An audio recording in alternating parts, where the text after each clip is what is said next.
টাকি পৌরসভার ৬ নম্বর ওয়ার্ডে মহিলাদের নিয়ে মাতৃ সম্মেলনের আয়োজন তৃণমূল কংগ্রেসের। আগামী ১ জুন বসিরহাট লোকসভা কেন্দ্রের নির্বাচন।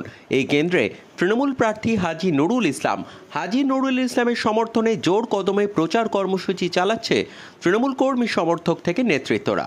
প্রচারের অঙ্গ হিসেবে সোমবার সন্ধ্যায় টাকি পৌরসভা ৬ নম্বর ওয়ার্ডে মাতৃ সম্মেলনের আয়োজন করা হয় তৃণমূল কংগ্রেসের তরফে। ৬ নম্বর ওয়ার্ডের প্রায় ৫ শতাধিক মহিলা সম্মেলনে যোগ দেন। সম্মেলনে মূলত মমতা বন্দ্যোপাধ্যায়ের সরকারের বিভিন্ন প্রকল্প নিয়ে আলোচনা করা হয়। ছিল ভিডিও সেশনের ব্যবস্থাও। আলোচনা সভা শেষে ছিল নৈশভোজের ব্যবস্থাও। স্থানীয় এক অনুষ্ঠান বাড়িতে আয়োজিত এই সম্মেলন চলাকালীন সেখানে উপস্থিত হন রাজ্যের মন্ত্রী সুজিত বসুকে দেখে উলুধ্বনিতে আহ্বান জানান সভায় উপস্থিত মহিলারা।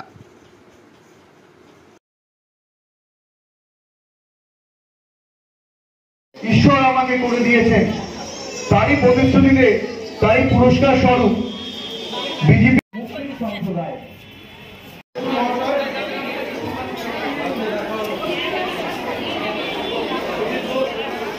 সবাই মিলে একবার মাননীয় মন্ত্রীর জন্য আমরা একটু করতালির মাধ্যমে তাদেরকে আমরা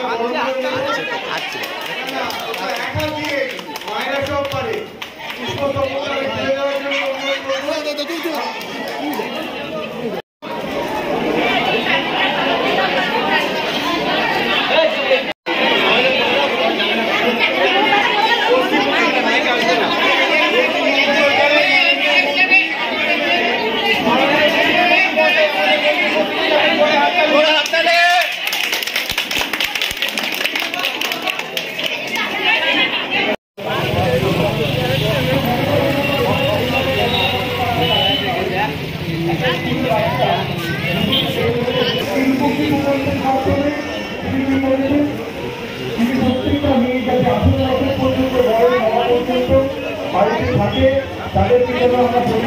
মানুষ যখন একসঙ্গে এক জায়গায় থাকে, ৫ জন মানুষ কি সমান হয়?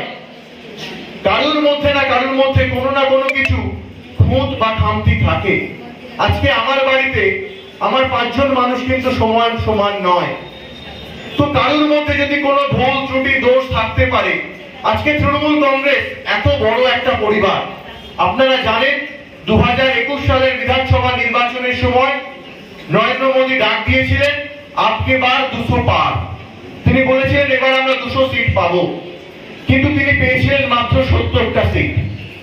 মমতা বন্দ্যোপাধ্যায় সেখানে আপনাদের মতো মায়েদের আশীর্বাদে সারা পশ্চিমবঙ্গে ৪,৬০,০০,০০০ মায়েরা মমতা বন্দ্যোপাধ্যায়কে আশীর্বাদ করেছিলেন এবং ২২৭টা বিধায়ক দিয়ে তৃতীয়বারের জন্য তাকে নবান্নে পাঠিয়েছিলেন।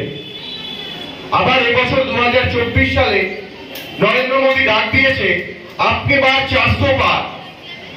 আমাদের মমতা বন্দ্যোপাধ্যায় কি বলছেন? আপকে বার পগার পার। একদম, কারণ নরেন্দ্র মোদীর পক্ষে কোনোভাবেই কোনো অবস্থাতেই ৪০০ সিট পাওয়া যা সম্ভব না। আমার মাননীয় মুখ্যমন্ত্রী মমতা বন্দ্যোপাধ্যায়ও কিন্তু পশ্চিমবঙ্গের মুখ্যমন্ত্রী হিসাবে আগামী ১৫ বছর এখনো থাকবেন, কারণ তার শারীরিক সক্ষমতা, তার কর্মপন্থা এবং সর্বোপরি এই আপনাদের মতো মায়েদের ভালোবাসা তার সঙ্গে আছে।